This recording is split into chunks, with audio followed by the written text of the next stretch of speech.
குரங்கும் ஒற்றுமையற்ற பூனைகளும். ஒருநாள் இரண்டு பூனைகள் சேர்ந்து ஒரு வீட்டிலிருந்து ஒரு அப்பத்தை எடுத்தன.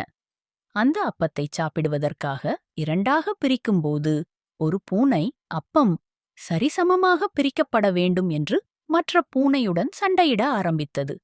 இரண்டு பூனைகளும் சண்டை பிடித்து களைத்துப் போயின.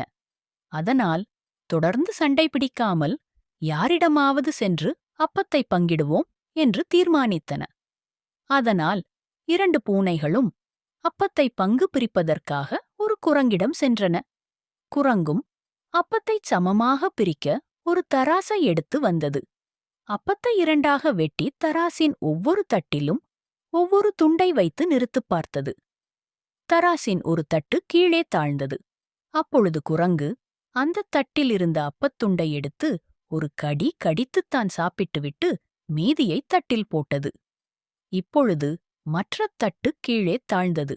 அந்தத் தட்டிலிருந்த அப்பத்தையும் குரங்கு எடுத்துக் கடித்துவிட்டு தட்டில் போட்டது. இப்படியே தட்டுகள் மாறி மாறி தாழ்ந்தன.